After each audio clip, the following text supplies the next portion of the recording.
I'm Karen Hadwen, and this is Mike, and one of our daughters, Kaylee.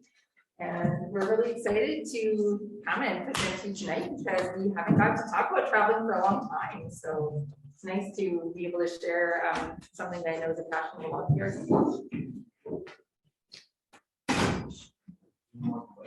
Yeah, she's going there. Does that make it visible? Yeah. Okay, perfect.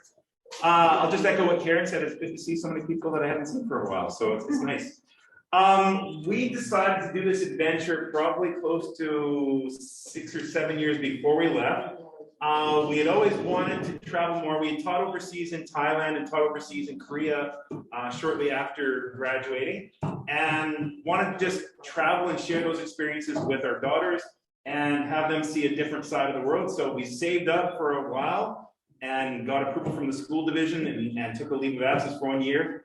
We started in August of 2019 and got cut a little short by some sort of weird disease that was going around at the time. So we had to bail out in the middle of March in 2020. So if you were planning a trip around the world, where would you go? This quote sort of hits you because I haven't been everywhere, but it's on my list. That was our hardest thing, I think, starting off. Where do we want to go and where are we going to start? And it turned out we started with the cheapest flight we could find. That's our starting spot. We found flights from Saskatoon to Colombia for, was it $263 per person, one way. And when we looked, we went through Calgary, and if we had just flown to Calgary, I think it was going to be like $200 one way, and we had to go all the way to Colombia. So that was our starting spot, but we really had no idea. And when people asked us how we planned it, we started by thinking the places we most wanted to be and when we really wanted to be there. And so then we had a few places that we kind of knew when we wanted to be, but everything else we just kind of would start, you know, before we left the country, we'd start looking at what was kind of cheap connecting out and where we might want to go next. So we kind of planned a lot on the fly. So quick list of numbers here. We did over 5 continents.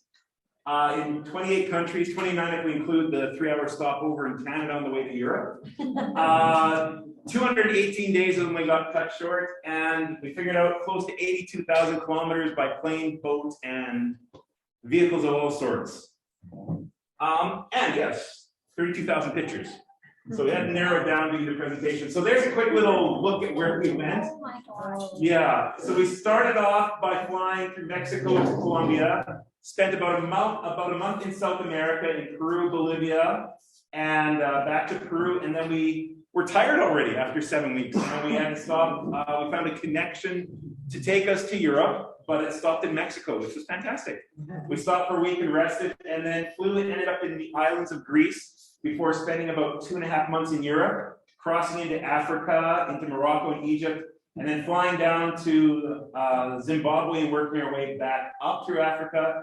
And finally ending with a quick little stopover in India. We were planning on going back, and then we had to meet up with people in Nepal to do our Everest hike. So that's kind of the map that we ended up taking. We stopped and we didn't get back to India or travel into Southeast Asia, where we were hoping to spend time at waterfalls and beaches to finish the trip and relax.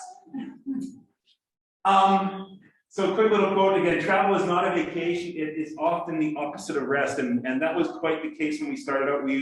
We were too aggressive with our planning a little bit at the start. We were go for a long time, doing overnight buses, which were really tiring, and a few other things.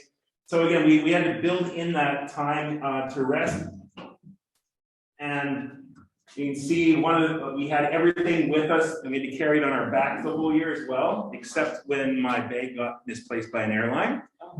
Ended up in Los Angeles on a direct flight in Europe. I don't know how that happens, but it showed up a month and a half later on Christmas in Los Angeles. So when you're carrying everything on your back, you learn to travel light. And we kept joking that when people saw our pictures, we wore the same clothes all the time because we only had a few things each. But all right. So the way we set up our presentation here is just trying to narrow it down to our top 10 experiences, because we could talk for hours about each different country and what we did. So for our top 10 experiences, number 10, we started off by saying it's the bucket list items. That was part of our planning process, trying to figure out where we wanted to go as far as those big once in a lifetime places. So We have a picture here of Keely in front of the pyramids.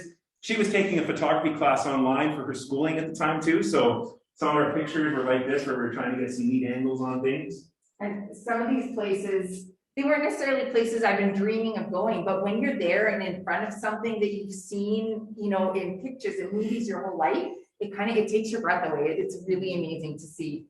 So this was I think we had 23 hours in Paris. So we did all the highlights we could find in 23 hours and got back It to was the just a airport. stopover, yeah. Yeah, it was just a quick stopover. With our pyramid shot, though, it's kind of cool. We found an Airbnb that was a 3-minute walk from the gates to the pyramids. Oh my wow. So we could go to the rooftop in the evening and watch the light show from our own roof. It was quite a find, and it was under $50 a night. Yeah. And that's where we spent Christmas that year. Pretty much almost everywhere we spent was like $60 or less for us to stay. And we had talked about, like, are we going to stay at hostels with the girls? But when there's 4 of us staying together, it was most of the time it was cheaper for us just to get an Airbnb and stay there. So that's what we did most of the time.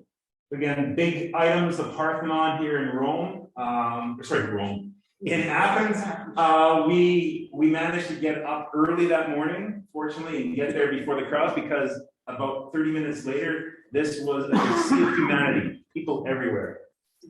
Leaning Tower, Pisa, of course, getting the silly shots in while you can. Ali and I ended up climbing it as well. It's very interesting if you've ever done that. Just the tilt of the stairs there and the worn marble going up the tower is quite interesting as well. Of course, the cultural things.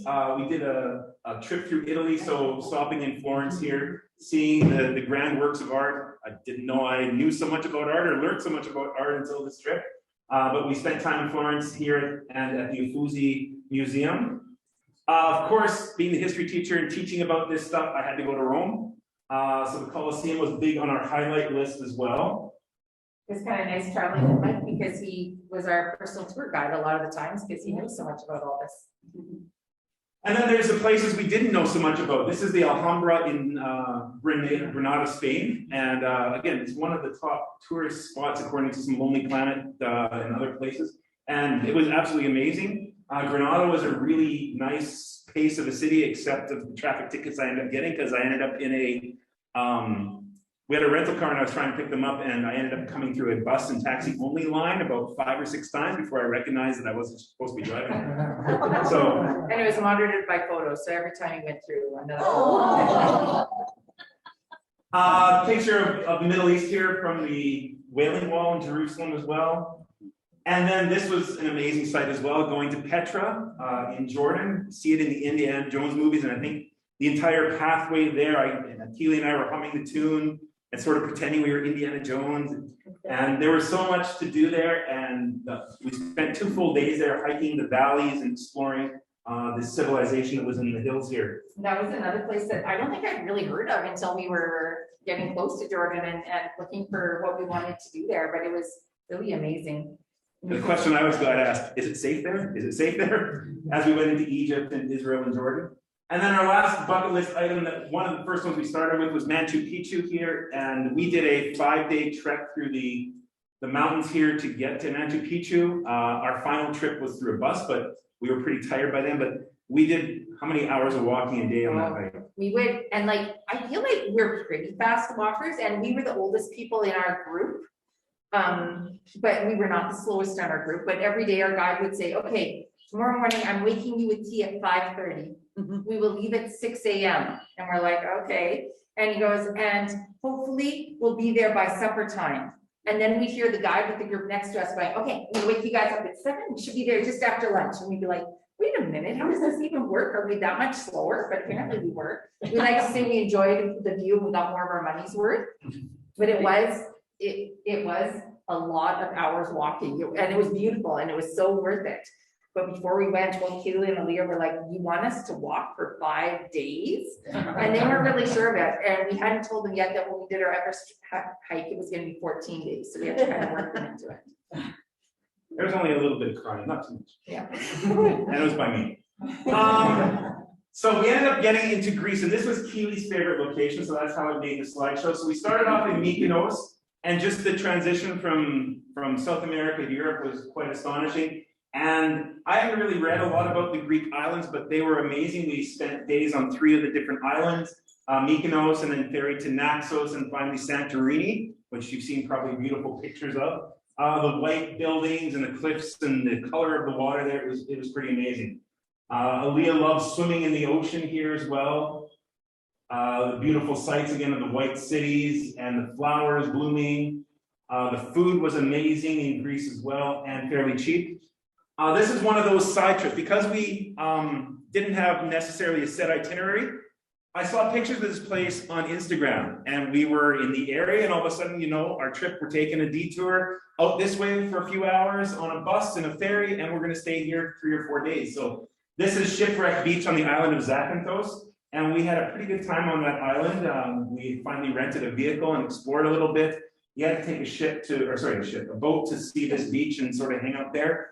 We hit it at the right time too, because Greece is very, very busy in the summer. We were just hitting the edge of the off season. And so that transition period, the prices were fairly reasonable and it wasn't nearly as crowded. And the best part about being Canadian is it's a little too cold for everyone else, but we were at the beach thinking it was beautiful and warm, so.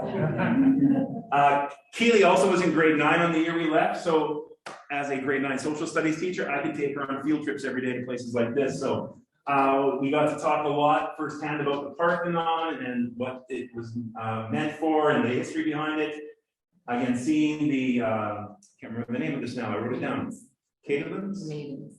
The maidens here. These are all replicas. The originals are now in a beautiful brand new museum next to the Parthenon on the lower area. The Olympics, of course, from ancient Greece. This is the Olympic Stadium that was rebuilt for the 1896 first modern Olympics. And they used marble that was in the area from this site that would have been possibly from ancient Olympics as well. All right. What your favorite part of Greece is? No, she doesn't want to talk right now. All right. Yes, this was a very quick add into our slideshow. The first time we did it, I had to brag to our good friend Chris Corbett, who's at our church, that since I was out of country, I never actually witnessed the Bombers win a Grey Cup, so they're still winless in 30 years, according to me. We were in Italy when this game was on, and I was working really hard to get TSN and watch it, but I ended up listening on the radio over the internet. We even went to see the Pope that morning. Okay, so we made it to St. Peter's Square, and the Pope was doing his Sunday address out the window that you see so often in pictures. We stood there in the pouring rain with thousands of other people, and it was a lot of fun. But it didn't help the riders, of course, because of the goalpost at the end of the game there. So, but I like to show them as well. I got the Grey Cup in 2007 in Toronto. So, all right. Number 7 is our nature aspect, and being able to see so many different landscapes around the world is one of our big highlights. So this is from Victoria Falls in Africa. We could actually see it from the airplane as we landed. You could see steam coming up. It's really amazing. And it's actually, I've never been to Niagara Falls, but it is longer and a bigger waterfall, I believe. Like the amount of water that comes out is bigger. And it was, again, like not something that I thought, wow, I need to see this. But when you're there, it was like, wow, I really needed to see this. It was so beautiful. And the other difference from Niagara Falls is that we were there walking along the path that goes around it, and you run into people, but it's not like there were people everywhere. You were kind of on your own. It was so beautiful. And we got very, very wet from the mist that comes up from the falls. And this waterfall goes across the border of both Zambia and Zimbabwe. And so we were fortunate enough to go to it on one side, and then we went again on the other side. And very different experiences, but both so amazing. Yeah, we had to backpack across that bridge from one of the earlier slides. That was the crossing between the border there. Of course, nature, and we had never experienced anything like this before. The safaris we went on in Africa were absolutely amazing. We did our first one while we were in Zimbabwe. We took a day trip into Botswana and went to a game park there in an open vehicle safari. And we saw our first lion and our elephants here. And when we were going to Botswana, the visa that we had allowed us to go in for the day, but not to overnight. We were able to go in for the day. And so as we're going around and you're talking to different tour companies trying to find out which one we're going to go with, one of them finally says, do you have birth certificates for the girls? And we're like, no, like we had their passports, we didn't bring their birth certificates. And they said, well, you have to have them to go over the border. It's a rule in South Africa and Botswana because they're trying to cut down on child trafficking. And we're like, well, we don't have them. And so then we asked to add another one and no one else had said anything about it. And so we're like, okay, we'll go with it. I don't think we really need it. And so I asked the one we finally decided on, he goes, it won't be a problem. And I'm like, well, why? And he goes, well, you and Mike can go through passport control, but we'll just take the girls with the guide and they'll just kind of go across the border. And I was like, what? And I said, you know, I'm kind of worried about this. And it was funny, his perspective was, I was worried about not getting on the safari. And he's like, no, it'll be fine. You will get to go on the safari. And I'm thinking, I don't want my kids to end up in immigration jail as I'm on a safari. But they did. He said, you'll be able to see them the whole time. So as they're worried about child trafficking, Mike and I go through passport control and Keely and Aaliyah just walked across the border into the country. One of our highlights was going to the Serengeti as well, where we saw all sorts of animals. We even did a bicycle safari in Kenya one day. They told us when we went through the gates that they hadn't seen many game animals lately. And I was like, I'm not sure if that's no big cats, yeah. No big cats, no big game animals lately. But we thought we could bike pretty fast. We did see a lot of lions on our vehicle safari, though they tend to be near the edge of the road. It's almost like they paid them as actors to be there. They seem to like to come and lay in the warm dirt there on the edge of the road, so a lot of the vehicles would come by, and we managed to catch this guy either yawning or giving us a little bit of a show. Some of you have also seen this maybe before through the Facebook or something else. We were on safari in the Serengeti, and we'd seen most of the big 5 animals at this point, but no cheetah and no leopard yet. And so our guy got radioed and, hey, there's a cheetah spotting. We managed to find it. There was 5 cheetahs sitting on a large termite hill. And then one of them decided to come and investigate our vehicle.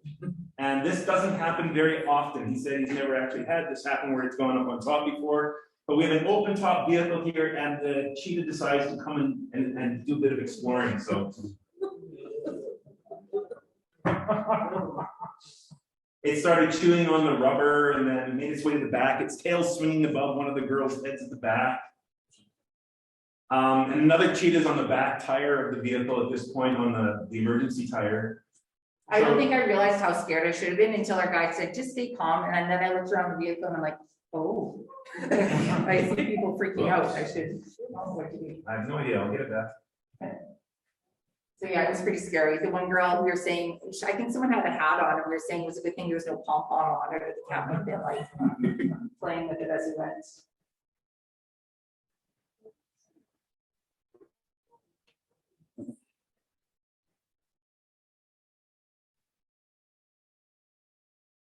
Next one, back up. The first safari we went on, I was like, that was neat, but I don't even think I need to do it again. Like one day was enough. But then after that, it kind of got addicting. We just wanted to keep going and seeing the animals. And I know I love seeing the elephants. One of them did a big charge at us, and it's amazing to see them.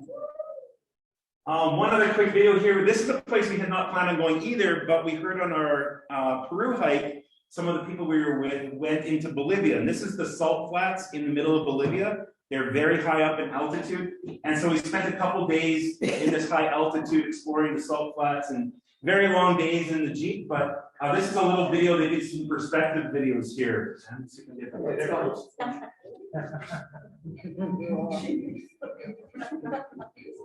So we had other ones where we were being attacked by dinosaurs, little toy dinosaurs and other things. But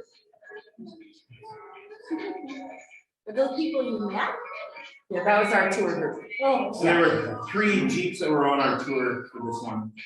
that's so cool. As they were jumping, the guy last in line here, it looks like soft white snow, and he jumped and landed like this, but it's salt crystals, and he ended up with horrible cuts all over his hands. It looks like it should be nice and soft. One thing I will say though, again, being from Canada, I didn't think I get cold a lot. I don't think we've ever been so cold in our lives as we were in Bolivia. There were times when we get to somewhere and we kind of look out the window and we'd say, is that what we're coming to see? And yeah, okay, I think we're good. We're staying in the car. We were so cold. It was so windy and cold. And then we take for granted that when we're cold here, we go inside and there's heating. And lots of places we traveled, there was no heating. So you were cold and you go inside and you're just as cold. Oh. So there is no warming. Number 6 was seeing all of the different religious practices and sites in the world. So this is a Tibetan Buddhist temple for Tibetan refugees in Nepal. One of the more interesting ones we went to. We ended up being along the river in Nepal where they were doing live cremations. Not live cremations. They were dead. Okay.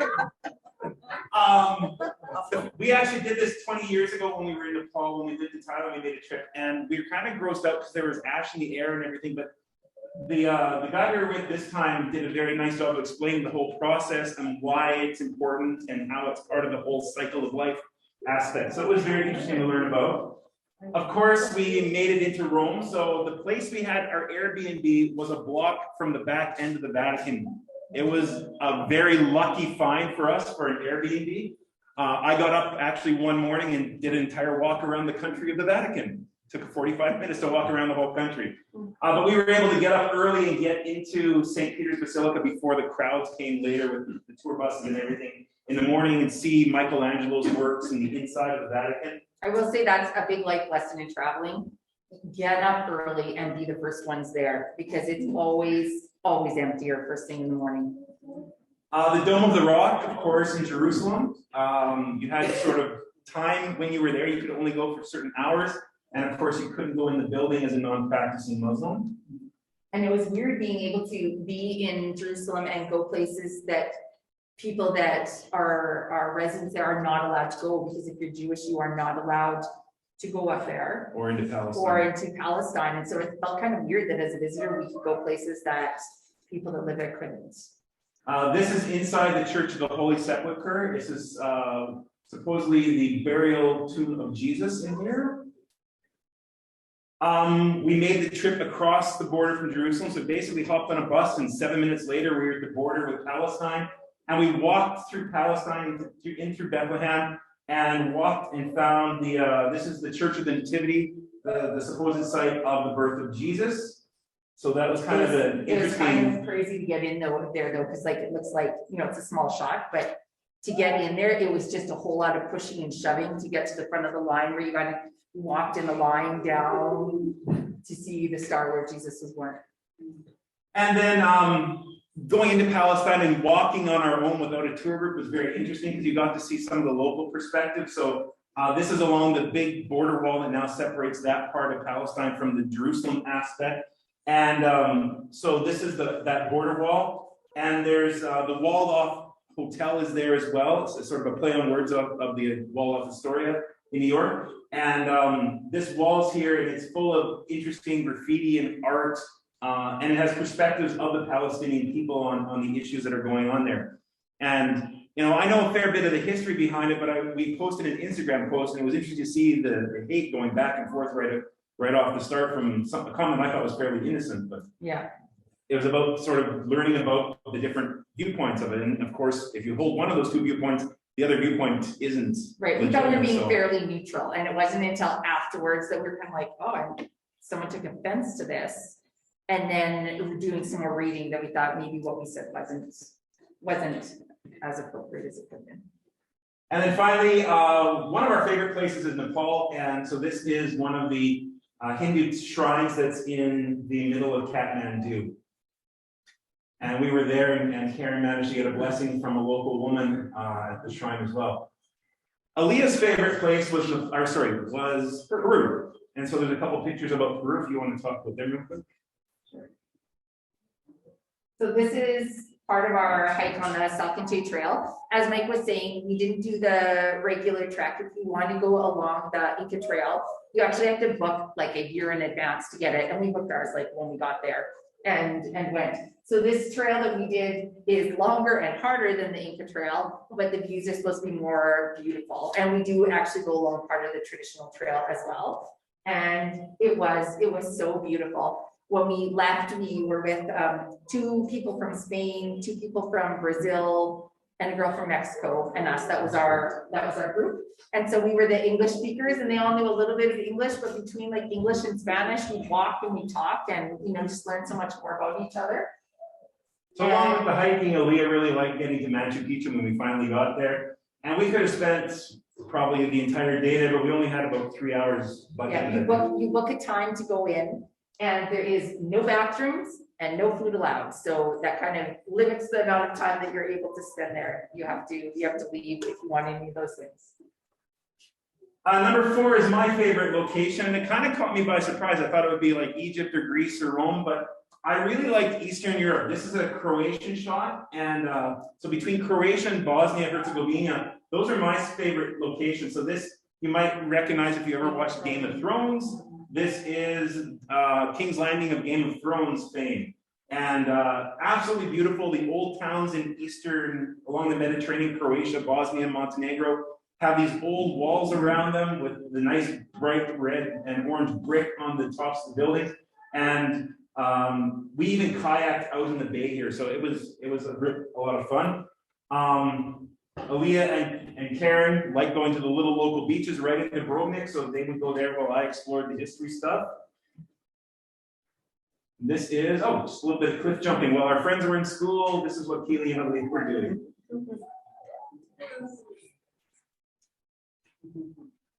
In Croatia, this was high on my list to get to, and we got there a little later in the year than I wanted to. Our school group went here earlier that year.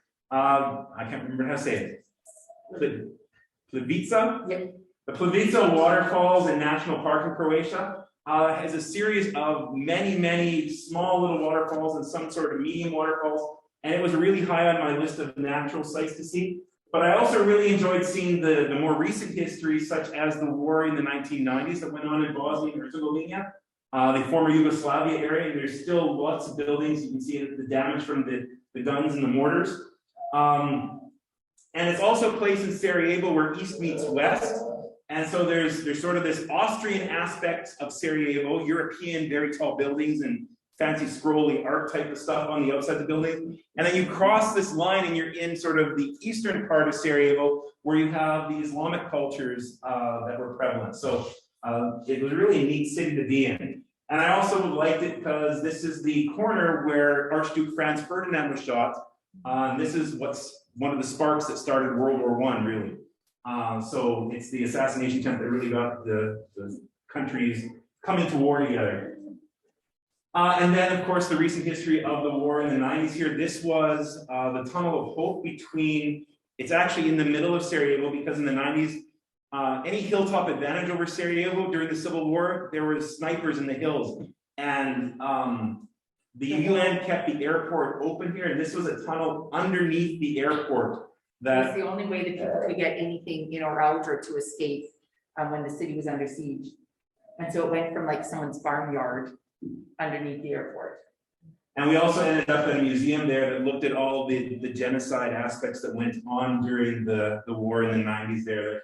You know, I was in high school and I don't remember learning a lot about this, so it was really important for us to learn a little bit while we traveled. They kind of talked about, like, this is the bobsled track from the Olympics, so going from the height of hosting the Olympics to the war and being torn apart, and so just the juxtaposition in just a few years of how the country went. So the bobsled track is kind of neat because it's all just abandoned and graffitied, and so we just went out. There's only us and a couple other people out there, and you could run the whole length. Very of the hard track. to find. Yeah, I thought you were on the bob. No, just running with my GoPro. Number 3, food. Foods of the world. This is Bosnia, and the food there was fantastic and cheap. That's one of the reasons it became my favorite place. It was funny, we went for this supper, and Keely's a vegetarian, and so she ordered salad, and the waitress is like, "You want a salad? Kids here, they eat meat and candy. That's all they eat. No kid asks for a salad." 90% of the food is meat, and the other 10 is dessert. Yeah. In Nepal, we love these. They're steamed dumplings called momos. Greek food, we ate a lot of street food along the way. This is in Peru, some of the tacos, the local tacos that we had. A place we found in Peru as well that served this ice cream surrounded by cotton candy. Is that right? And Karen's favorite spot here. This is one of my favorites, was in India. Our hotel had almost nothing around it. And so we, a few blocks away, found this restaurant, and we ate there all 3 nights we were here. And they kind of became our friends. Every night they'd greet us, and we would order food and, we'd order buttered chicken and, chicken korma and things like that, and he'd come out, and the next day he'd be like, okay, we want the buttered chicken again, and it would come out totally different, and I really just think they were bringing us whatever they wanted and calling it whatever we wanted. And of course, Karen wanted to eat her way through Italy, so this is some of the fresh pasta that she actually made. You could buy fresh pasta in many different places, and with Airbnbs, that was one of the nice things. We could save on buying expensive meals, especially throughout Europe, and cook a lot of our own food. Ice cream and gelato were big hits along almost every day throughout Europe. This is in Venice on the bridge. Italian pizzas, of course, very different than ours. All sorts of unique toppings and things to choose from, and generally sold on the street by the slice here. Number 2. Yep. Okay. The people are really what make your trip, and the countries that really stand out to us are the ones we had the best connections. So this is our friend Vishnu, and we actually met him first like 20-ish years ago. My mom and dad and Mike and I went on a trek in Nepal, and we picked him randomly off the internet and loved him. And he treated us like family. He still calls my mom and dad. So when we went to go back, we booked with him again, and we kept in touch a little bit. But as we were going, Mike's like, he has like how many tourists every year? He doesn't really remember us. But when he picked us up at the airport, he was, how's mom and dad? And like he had specific questions about my parents, and he totally knew who we were. And he's just, it's people like him that make you want to keep traveling and go back again.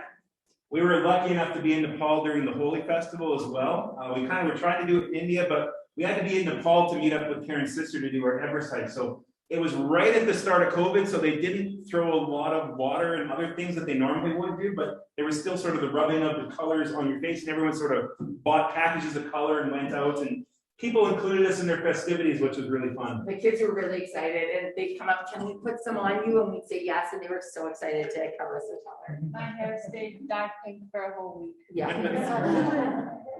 This is a person we just bought sandwiches off of in Bolivia, and she was so excited to see us. There are not a lot of tourists come through this area of Bolivia, so we and I don't managed to think get a lot picture of of her. tourists buy like Street chicken food like this, off the street. So this is our group that we hiked to Machu Picchu with. They became friends, and we ended up meeting up with 2 of them when we went to Spain later on, and they took us out and showed us Barcelona. this was a lady we met in Africa, and the girls took a beading class with her, and they didn't make this year, but Ali has kept doing it since we've been home, so she made this up for me again. But same thing, it was, we met her family and her kids, and I held her son while she was teaching the girls beading and things like that, so it's nice to have that connection. This is playing soccer with the local kids on the beach in Malawi on one of our adventures in Malawi. This was a fun night in Morocco. We ended up in the desert, sort of doing the camel trek and going out into the Sahara. And we stayed in tents in the Sahara, and the Bedouin hosts there came out and did a campfire and sang traditional songs with us. And then they wanted to learn some of our songs. So we were singing camp songs with them and teaching them Canadian camp songs after that. And we had a really good time that night. This is in Morocco. One of the first places we stayed when we got there was in the Blue City, Chefchaouen. And these people, we were their first people that they had at their Airbnb, and it was like family, like he came down the first night and brought his supper and was like, do you guys want some? So we all sat and ate his supper, but also family that he would just open the door and come into our apartment and come and say hi, but it was great. He took really good care of us and took us out and showed us the city. So I liked, there were some Airbnbs where, you just put in the code and go in, and there are other Airbnbs like this where they just really wanted to show you what their country was about. This was the end of our safari in Tanzania, so the driver and our cook, and we became fairly close with them over the time. And we still hear from some of these people through text messages every once in a while, especially since COVID's going on. Sometimes you wonder how much they're sort of fishing for money a bit, but a lot of times it's just to check in how we're doing. We check in with how they're doing. Again, this is back to Holi in Nepal here, being welcomed into the community there and having fun with them. Oops, I went the wrong way. All right, last ones. Okay, and so my number one place was Nepal. And it has always been my number one country since the first time we went there. So I was a little apprehensive that we would get there and I would be disappointed after having been there before. But No, going again, I still love it just as much. It's my very favorite place to be, and I would go back again anytime. We had monkeys right outside our Airbnb. My sister and her partner came and met us there, and they did the Everest trek with us. But the one day my sister came, she was, she had jet lag because they had just come from Canada, but we didn't. And she woke me up and she said, "I'm really sorry, but I need help with the stove." And she hadn't turned it off right, and there was gas coming into the apartment. So we opened the windows and we're fixing it up, and I see something out of the corner of my eye, and I look, and we had this box of Oreos on the counter, and they're gone. And we look outside the window, and I swear the monkeys were like holding them up, like we got them. So we learned keep the windows closed at all times. So 20 years ago, we went to Nepal while we were teaching in Thailand and did a hike in a lower area around Pokhara with Karen's parents. We've always wanted to get back to doing Everest base camp hike. It's a 12-day hike, I think, with 2 days built in for acclimatizing for the altitude. But it was one of the highlights of our trip by far. Yeah, and it's funny because the first hike we did 20 years ago, people said it's much more beautiful.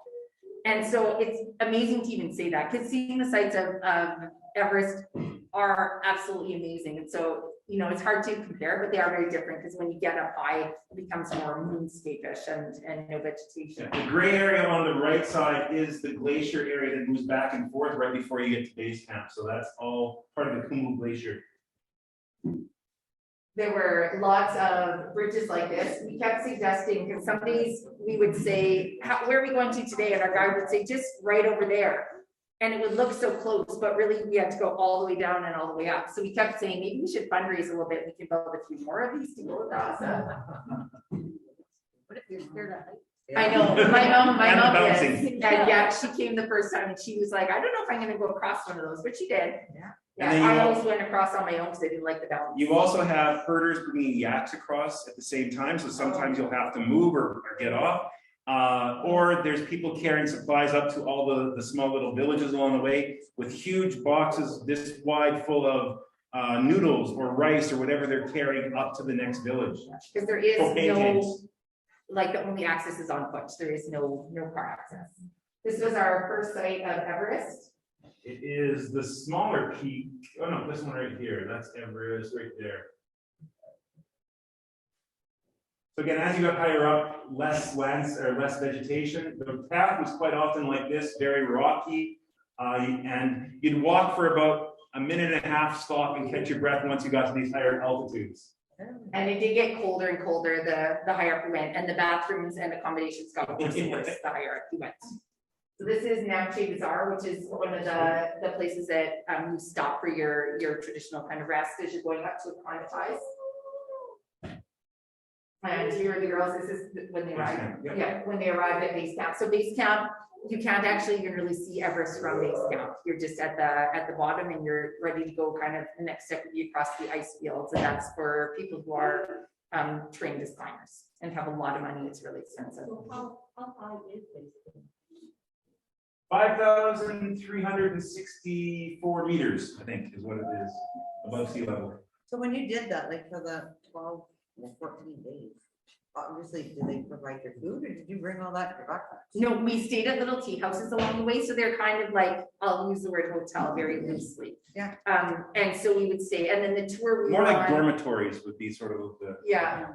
The tour that we were on with Vishnu, everything was included. The only thing we had to pay for at that point was water and pop or beer. I don't know. Helicopter ride, yeah. Yeah, and a helicopter ride. And there was actually people with us that were. Yeah, I'm like, did you budget for that? But this trek, I think, is much easier than the one in Peru. Like, we walked a lot less hours a day with this one than we did in Peru. In Peru, oh, Yeah. see, and I would have thought just from all I've heard, right, that this would be. Yeah. No, we were often done by like 2, and then we just hang out and play cards. And what about your clothes? Like you said, it's cold, so obviously Yeah. you'll have warmer clothes, but you The had such jackets- limited clothes. with The you. jackets they gave us, and same Oh, with good. the sleeping bags and jackets they gave us, and then in Kathmandu you can buy anything, like the ski pants we bought in Kathmandu and mitts, and you can buy any kind of hiking gear you want there for super cheap. And with your trek, you have a porter who carries your large backpacks as well. So these 15 or 16-year-old kids would have my backpack on their back, and then the older one would carry somebody else's backpack. So quite often they walked with 1 or 2 backpacks and got ahead of us and got all our stuff to the next place. But we sat there with our little backpack and a camera bag, hiking up the hill and feeling exhausted from doing that. Feeling Yeah, and as, when I say things got colder as you went, I mean, like, you know, we're hearing about COVID at this point, and we know we're supposed to be washing our hands more, and you go to turn on the tap, but it would be ice, and so there'd be a big bucket, and you chip the water off the top, or the ice off the top, sorry, to wash your hands. So it was really hard to think about maintaining those same standards. And or you go into the bathroom, and it would just be like a hole in the ground, and all around it, it would be ice, and you weren't really sure if it was water or something else, but you'd be trying not to slip on it as you went. Like it was cold. And the last morning when we were in Everest, there was another optional hike you could do. And I went a little bit of the way. They chose to sleep, but one guy that we kind of met along the way, he went all the way up, and he said when he got there, his water bottle was frozen solid. His phone, his camera wouldn't work on his phone anymore. So his friends were kind of like, we don't actually know that you actually went. Yeah. So it was cool. So again, for us, travel is about getting out and exploring, getting out of a comfort zone. And I think I lost it again. No, there it is. And again, daring to dream a little bit. So that's what we want to encourage our kids to do. And I talk about this at school, right? That travel doesn't have to be something that you think of as hugely expensive. You can do travel cheaply, especially if you stay in a location for a while. For us, it was a bit more because we moved constantly. I think the longest we stayed in one spot was about 6 days. But we really enjoyed our trip, and thank you for having us and letting us share it with you. And I got something to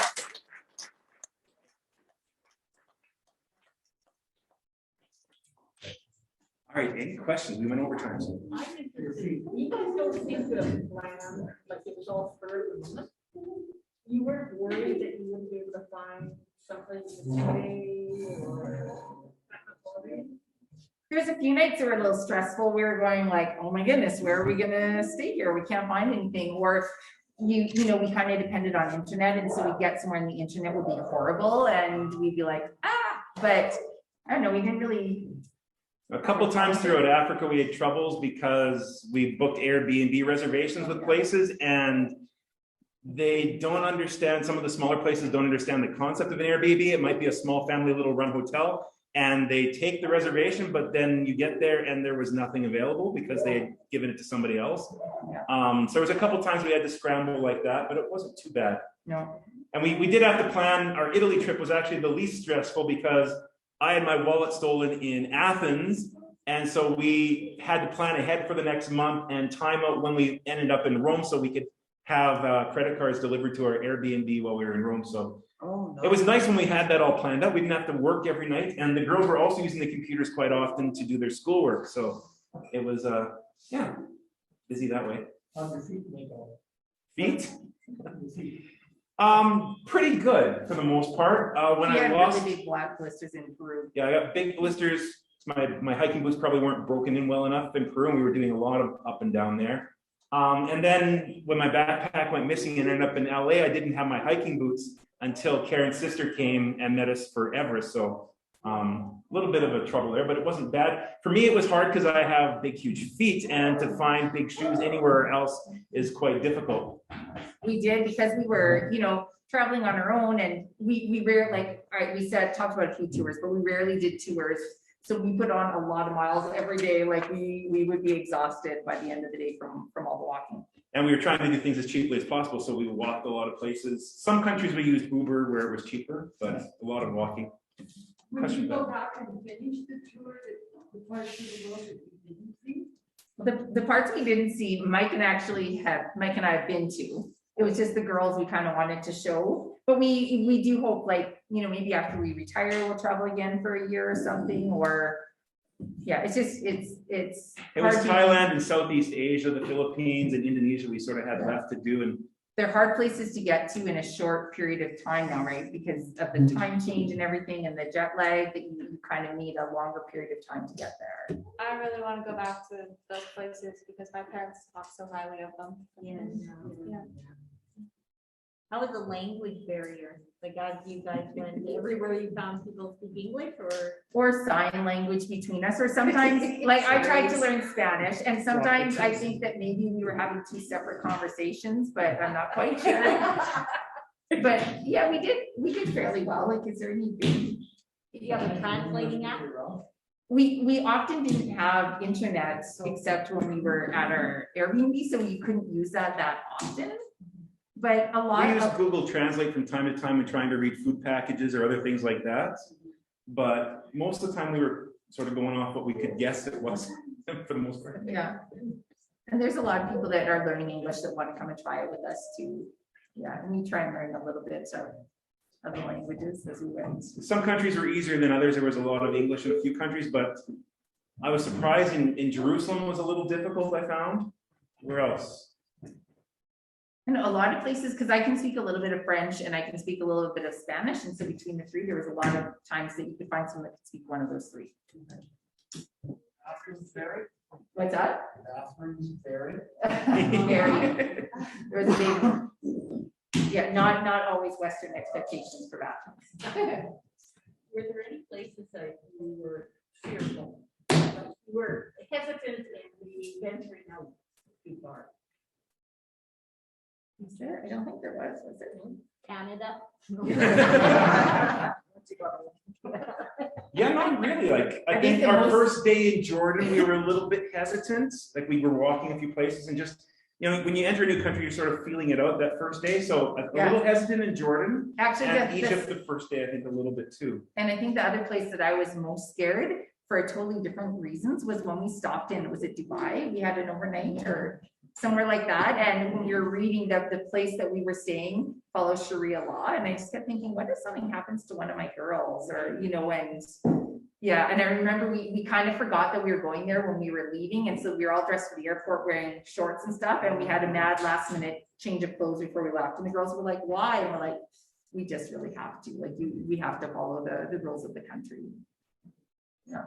Another scary spot was one of the places on safari, but it was more scared of animals. As we go into the safari camp, they had a swimming pool, and there was a big sign at the pool that said, before jumping in, please look for alligators and hippos. That scared me a little bit. And then our night in the Serengeti in the Ngorongoro crater, we had our tents all set up. We were just in regular tents at that point, and some water buffalo, which are the most dangerous animal on land apparently in Africa. Two of them came wandering through the camp, chewing on some grass. We went to bed, and about midnight, I woke up, and it sounded like somebody walking on gravel right next to the tent. But it turned out to be a group of these water buffalo, and they were ripping the grass up and chewing on it. And it sounded like it was right next to Right your at our head. head. And I kept thinking, because the girls were in a tent beside us, I'm like, what if they wake up and go out of their tent right now? I'm not sure why I thought the tent would protect us, but. That's you. Yeah. You can't see me, I can't see you. Yeah, exactly. Yeah, yeah. Yeah. But yeah, as far as people, I don't think we were ever really scared. No. But we're also, I think you have to use common sense too, like in going out at night and where you are and the places you choose to go, and making sure that you're being safe that way. Yeah, just like you wouldn't travel to certain parts of cities in Saskatchewan or Canada at certain times during the evening, you know, just sort of playing it smart and knowing, having common sense, I guess. So when your wallet was stolen, did you put it in a place that was maybe not the best? I'm not 100% sure how it gone missing. It might have been on the subway in Athens. It likely, more than likely, was at McDonald's. I left these guys, they were tired, and I wanted to go find this school that Aristotle created, the Lyceum in Athens. So I had to find that on my own. And I was tired. I stopped at McDonald's for a drink, and I may have put it on top of the table, and it went missing, but I left without even realizing it was gone, or it could have been pickpocketed while I was in that I think we area. kind of let down our guard too. We've been safe. Yeah, we've been Everything we've gone traveling for a so couple long. months at that point and just got a little too lackadaisical. Lots of musical. So you handled all the problems, your wallet, your backpack, your shoes. All those are good stories for adventure now. Yeah. So was Mike the only one that lost stuff like that? I think so, although it was funny because things like socks and mitts, like along the way, I'm not sure what happened to them, if we left them on laundry lines, but you go to take something out and be like, where is that? And when you have limited stuff, it's like, you don't want to lose anything. Right? Yeah, we broke the girls in early on the trip. I think day 4 or 5 in Colombia, we were going out to a national park and planning on staying the night there. And neither of us brought enough cash to actually stay at this place. And so we managed to take the hike there and then had to hike all the way back, get transportation. And we got back to where we had stayed the night before. We found out that there were no accommodations there that night. And so we were sort of doing a scramble in this small little village. And fortunately, somebody came and found us a place. But they went pretty quick just to sort of how to roll with things on the road. So. I ended up losing my glasses in Jordan. Oh, no. Yeah. Then how do you handle that? My auntie ended up bringing them, when were we in Jordan? Yeah, she was without for a long time, but her prescription is not, like, we could have gone to an eye doctor there and I bet it would have been really cheap. But Yeah. yeah, I ended up ordering a pair online and my auntie brought them for me in March. Yeah, you learn that, you know, not that it's not deserving, but some of the things we pay for here are a lot more expensive. Like my mom tells a story of her needing to get a tooth fixed. I think it was in Africa. And she had to phone her insurance provider to make sure it was going to be covered. And she had to call using the hotel phone. And I think that cost her $100 to get the phone call through. And it cost, I think, $5 or $10 to fix her tooth. So for your money, did you try to get actual money before you went on? No, we didn't. We used as much as we can. We always used our credit cards. Yeah, and then we would, some places you can't, like in Peru, we had to pay for our tour with cash. And that's hard because first of all, it's hard to get into the banks and get enough money out. And so then you're carrying around this stack of money like this because a lot of places will charge you a lot extra to put it on your credit card. And then some places like Malawi, the largest bill they have is worth like 350 Canadian. So we're leaving the capital of Malawi and going on the road for the next 2 weeks through the country. We need cash because there's no ATMs on the road. And so you go to the bank and you take out the maximum 4 or 5 times, you end up with a paper bag of money like this. And you're trying to find a spot to take it and hide it before you get out of that area. So yeah, there were some interesting ones like that, but generally we tried to carry enough cash so that we could pay for things for the few days if we needed to. But we didn't want to get a lot of cash because when you're moving country to country, you don't want to have money left over. Yeah. But like if you were eating or something, you'd be paying cash, right? Yeah, I guess on the street and stuff like that. Yeah. And I guess we also take for granted how easy it is to access money here. Yeah, because some places, like there's a few places, in Zanzibar, a couple times we'd go to the ATM and it's out of money. It's like, when does an ATM run out of money? Like that doesn't happen here. And so you had to know when they were The filling rumors it. would circulate that the money's being filled and there's a group of us that would make the dash and I finished emptying it for the guy behind me one day. Oh. And it was just kind of, it's kind of weird to have to think about that you have to plan when you're going to go to an ATM. How many shoes did you go through?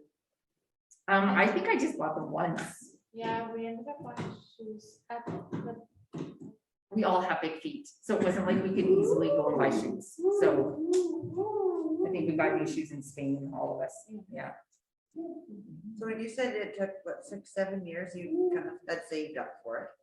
And the planning, what would you think is the most planning, like the most hardest thing you had to think of? For, like, was there passports and visas and? No, we didn't have to get any visas in advance, and now it's a lot easier with visas. With a lot of them, you apply online. The India one was the hardest because it was really frustrating, and the site kept kicking us out. It probably took me 24 hours to apply for them all, and then we didn't get to use our re-entry anyways. And vaccines. Oh, yeah, That took a long so that time. would have been done here. We had them done in Saskatoon. Although when we crossed from Tanzania into Kenya, we actually ended up meeting somebody who worked at the research station in Melfort in that line, which was weird. And there's a family behind us, and we had paid a really big amount for the yellow fever vaccine in Tisdale. Yeah, you have to have a card and you have to show it at the border in some countries. And this family didn't have it, and I think it cost them, was it $10 or $5 a person to get it at the border. Although we know our needles were clean and we felt good about it first. Yeah. I never thought of all the vaccines you would have had to. Yeah, and anti-malarials was a hard one because trying to figure out which pill to go on for that amount of time, and then the one we were on, I think we had to take 1 week before and then 3 weeks after, and so we'd be out of the malarial zone for 2 weeks, And then we'd be going back, and so then we just never seemed to be able to stop taking the pills, and they made us all feel a little nauseous. And then our doctor gave us certain antibiotics as well in case we ran into troubles on the road. But we didn't end up That's a good taking I idea. don't think we did, yeah. Did you just kind of get a gamma vaccines because you didn't know exactly? The health, that was the hardest part actually, probably, is the health. People want to know exactly when we would be there and what dates and what altitudes we were going to and how long. Yeah. So that kind of actually led to a lot of our planning early on, probably 4 or 5 months before we left. And we kept fairly close to that schedule. Like some places we didn't go to, of course, and others we changed plans, but it actually was pretty close to that original schedule. Yeah, I think the hardest thing that we had to do in advance was go to the school division and ask for a leave of absence, because we've talked about it for so long, and then it came to, are we really going to do this? And I remember just feeling sick about it and going to talk to them, and she was really excited about it, and I left feeling good, and Mike was like, I think we're gonna throw up. Like, it was just, the finality of making this big decision. We're not getting paid for the next 14 months. and- Well, that would take a lot of like planning too, like Yeah. just saving and planning, saving for the holiday, but also planning for And that. not left really over. knowing how much, like just guesstimating, we don't know how much it's gonna cost, and some things were so cheap, but other things like the Nepal tour and the Peru tour, like those took big chunks of money. Whereas And other the flights, countries, yeah. and the flights, but other countries wouldn't, didn't cost very much. And our last 3 months that we would have spent in Southeast Asia, we had a sense of the cost after living there 20 years ago. So we knew it was going to be a lot cheaper. We knew we could find cheap food, and that was kind of going to be our cool down, relax, and spend money that we have left over. But instead, we ended up getting the second last flight out of Nepal on March 20th or 22nd. Yeah. The airport we had tickets finally booked to come back on the Tuesday to Vancouver. And the airport was closing Sunday, so we had to scramble and get tickets out on the Sunday, and Karen's family found tickets for us. That took us the other way through Qatar and then into Montreal, and we managed to come back, and it was just very weird coming back to I mean, it looks like a cities that were totally just different shut down, and Yeah, well, yeah. even the hotel we stayed at in Montreal, we checked in and they weren't giving us breakfast, and they didn't have the transportation to the airport, and we're like mad about it. Like, come on, this was supposed to be provided. We get up the next morning, the hotel was closed. The front desk was covered over. There was a sign on the door, and we just showed ourselves out and went to the airport. And we're like, what? Yeah, like, because we knew about it, but it just didn't seem the same. And this was about all that we brought back for souvenirs, because we kind of thought at the end we'd buy souvenirs, and in the end we had one night in Kathmandu to buy anything we wanted, and yeah. You had no room anyway. We had no room anyways. We actually purged a lot of stuff that last night, and we left it with our guides, like our old t-shirts and stuff like that we weren't gonna bring home. We left it all and asked if they wanted any of it. Were you guys close on your budget? Like, I mean, obviously you had 3 months left to go. I think we were pretty close. Like, we had sort of guessed it would be about $10,000 a month, between $8,000 and $10,000 a month, I think. And when I tallied things up, I kept pretty good track, because we were going to post stuff online for people to sort of follow what we were doing. It was just under $100,000 for the 4 of us, and that was 8 months in a couple weeks. So Wow, that's excellent. yeah, so Like, that's the best $100,000 you could ever. yeah, we looked at it as an investment in Wow. their education, and, Yeah. and sort of, we looked at sort of the idea we could do this once we retire, but this way we can share it with them and experience it all as a family. And We wanted them to be wanting to travel and see new things. And I know Keely does. She's been talking about after she graduates wanting to travel. So Well, I think it's excellent. Okay. So Katie, I understand that you still want to do some travel, and maybe with you. Yeah. The 4 choices to countries you would like to go to. Do you have anything off the top of your head that you would? Not really. I've kind of gone between, like, do I want to go somewhere I've already been, like somewhere in Europe or something, like where I've been, because I'm more familiar with it and maybe feel more comfortable, especially since I'm not going to be with my parents, just to be me. Or do I want to go see something new and go somewhere new? So I haven't really looked at places that closely, but yeah, I don't really have a good idea of where I want to go, but I just want to travel. we mainly hugged the Mediterranean while we traveled through Europe. So there's still lots for us to go see in Europe eventually. Yeah, I'll come on your next trip. I don't like planning, but I'm like the best follower. Follower, yeah, I'll actually come with her. Yeah. Yeah, we're Yeah, getting Mike's good at usually the planning. planner.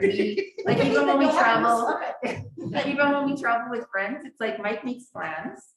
And then everyone decides if they want to go with Mike or not, and you can, you know, and you can stay back and relax. Yeah. Because he always has good plans. Well, where would you go if you were to go to someplace new? We're having. Yeah, we have an event that you wanna. Sri Lanka, maybe? I'd like to explore India more because we really only were in Delhi for those 3 nights. But there's so much more to see in India that I'd like to We get didn't even to. go see the Taj Mahal because we could have done it in those 3 days and we're like, but we're coming back, so why would we? So we just stayed in Delhi. India, and then I've always wanted to do more of Eastern Europe, sort of Northeastern Europe too at some point, but yeah, like we've only been to 50 countries. Sounds like a lot, but there's still another 150 to go. So there's lots to go see. And even in the countries we've been to, we spent 3.5 weeks going to Greece. I go back to Greece in a heartbeat to continue to explore Greece. Yeah. And it's totally, you know, a lot of people we traveled were staying in one place for a long time, and that's totally different way to travel than we did, right? We wanted to see as much as we could in a short period of time. But when you stay in one place, you really get to know the culture and the people, and the, you know, it becomes a home. How often did you see a rough rider shirt? Wow, I probably saw 3 or 4 throughout the trip. For blinking. Yeah. They're everywhere. Yes, I've seen a lot more traveling in North America and Mexico, but yeah, there were a few every once in a I'm while. a blogger girl. As far as school went, I mean, obviously, did you do online schooling or did you do the schooling like throughout the whole like this? So I was a grade 9 and my dad used to teach, he teaches grade 9 science and social. So I did that with him. And then my sister and I were enrolled through, is it ever Davidson? Yeah. Sun West School Division out of Keniston does an online one for the entire province, the DLC course. Yeah. And so they signed up for, Yeah, It was we were a in last minute thing that I found out that they could do this. And so Keely took photography. Yeah, we both took ELA and math, and so they kind of send us assignments and we do them. And then I ended up taking a grade 10 photography course too. And yeah, I think I did the best in the course because my pictures were very unique. I bet. Yeah, it was really nice to have a little bit of structure, and they were very flexible with us. She would just email us stuff and they do it, and then they'd email it back and go on from there. they were done most of it by the time we came home. So those couple months we were at home while school was still online for people here, those first couple of months. These guys were done most of their stuff. They dabbled in a little bit of science and other things that they didn't do while we were gone, but it was. But I will tell you, doing online school when you're traveling is a whole lot more fun than when you get home and have nothing to do. No one wanted to do any school once we were home. Yeah, it was very hard to be motivated when you can't leave your house. They were arresting your Life is a little bit duller. I know, and it was weird for us because we knew a lot of people were struggling and didn't have jobs, and we didn't have jobs, but we hadn't planned on working then. And the girls were kind of done. It was kind of a weird feeling because we really had nothing to do. A lot of picture sorting and computer work. Painting and sleeping. Yeah. Did any of the people that you met, like, you know, the pictures that you had of the people and your friends and whatnot, do they travel around? Like, will they ever come here and stay here with you? I don't know. Would you show them around Saskatchewan is Canada? a hard place because if people come to Canada, they don't necessarily want to come here because it's so big, right? Yeah, one of our girls on our Mexico or not our inter-trail hike, she was coming to Canada while we were still traveling, and she said, "What do I need to see in Canada? I'm planning on going to Vancouver, and then I'm going to go take a train up to the Yukon to see the Northern Lights, and then go to Toronto, and I've got 5 days." And There's you're something like, silly like that. I was like, you can't even, and she was taking the train. I'm like, you can't even take the train from Toronto to Vancouver in that amount of time without getting off. And yet people really don't understand how big Canada is. No. Yeah. It's like when I brought a kid home and I was like, I swear I'm not taking you to the bush. It was like 5 million people and I'm like, there's other people here. And I've heard people that come here too just aren't used to the openness and the empty space and the the lack of buildings and trees, like Yeah. it's quite an adjustment for some people. Yeah, we tell people when we were trying to explain it, that the joke about your dog running away for 5 days, and that was our joke that we tell them to try and get them to understand. Yeah, I would love it if like Vishnu we're in the most contact with, and I just talked to him the other day, and it was my mom's birthday, and tell mom happy birthday from me. And you know, I would love it if he came here, because he travels quite a bit with his company. He'll go to Germany and different places, and he's talked about coming to Canada, but I don't think he envisions coming to the middle of Saskatchewan either, so I don't know. In July. Although with the whole COVID thing the past year and a bit, like we've done a lot more traveling in province, probably like you guys, and Yeah. we've seen a lot more of Saskatchewan and the beauty of Saskatchewan that, you know, you may have missed.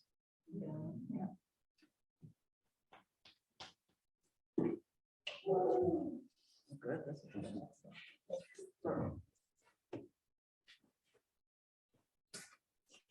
What an amazing trip and what a fantastic presentation. But I think a lot of it came together for me right near the end, when I thought that as any group, we are separated by our age, our sex, our experiences, our support, our resources, and so on. But perhaps more so than anything else that separates us, it's our dreams, what we aspire to. And it kind of came to me at the end where it said, you have to be prepared to fail miserably. And Mike, I believe you said, dare to dream. And it reminded me of a couple of experiences.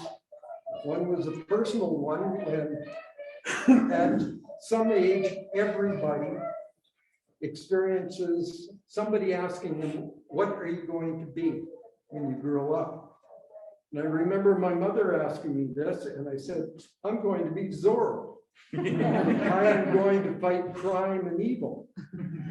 And I had a black hat, black mask, black shirt, black pants, and 2 or 3 days of every week, I would crawl out of my second-story window, lie spread-eagled on the shingles, work my way over to the balcony, hop over the railing onto the garage, slip over the edge, climb down the garden lattice, and then run up and down the alleyway, hide in bushes, climb trees, climb on sheds with my plastic sword, and I was fighting evil.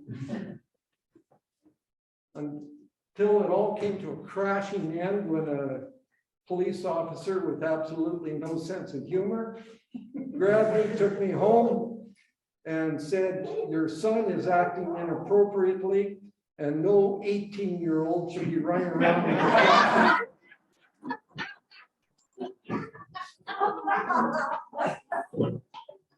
The other story is probably one of the saddest experiences I've ever had as a teacher.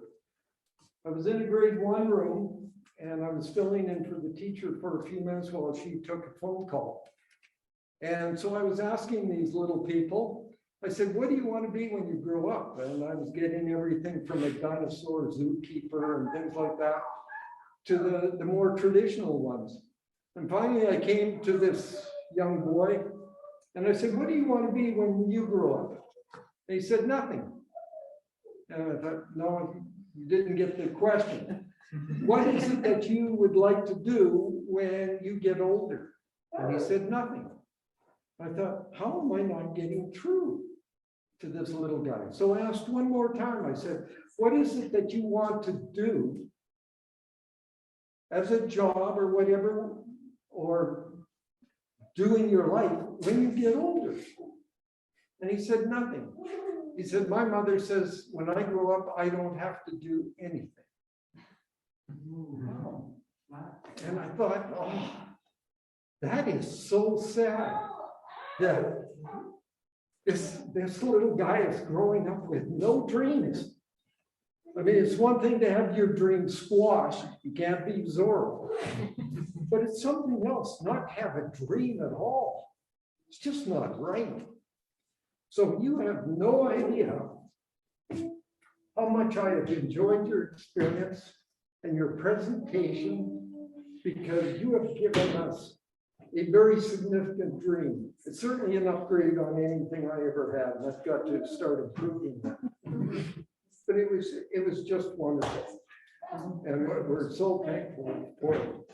And on behalf of Rotary, I'd like to present you with one of the rarest gifts in the world. You can carry it in your backpack. Yeah. Come on now. Thank you. We've had people known to throw out their computer and their tablet just so that they can use them. So, but we trust, we take that as a token of our appreciation for just a wonderful evening. Thank you very much.